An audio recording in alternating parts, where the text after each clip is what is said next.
I'm Tom Huffmeister. We're in downtown Tavares, Florida at the Prop Shop. An opportunity to do a little bit of mission work in Belize.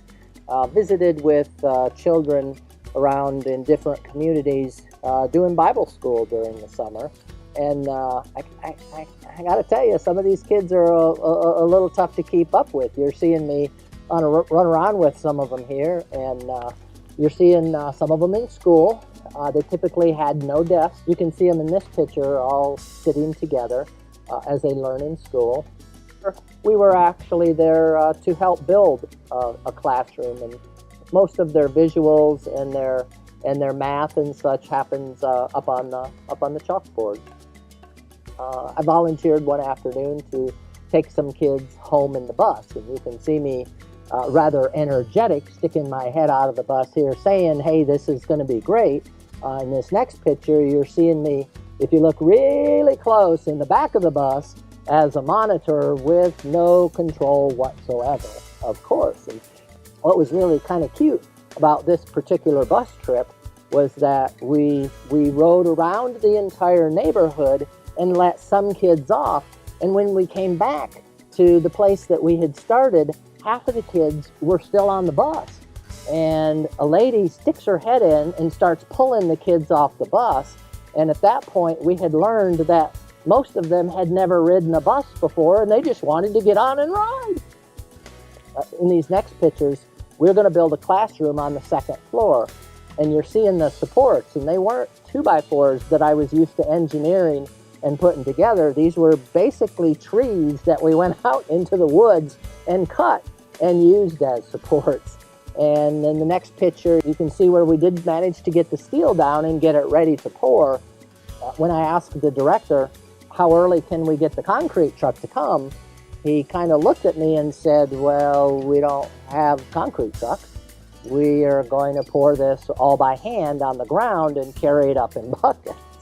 So now you're starting to see where we brought in some extra manpower, started mixing it, brought it up in 5-gallon buckets, put it in a wheelbarrow, and we had to pour the entire site in one day. So we started about 5 o'clock in the morning, and we finished about 6 o'clock that night, and very successfully poured the site.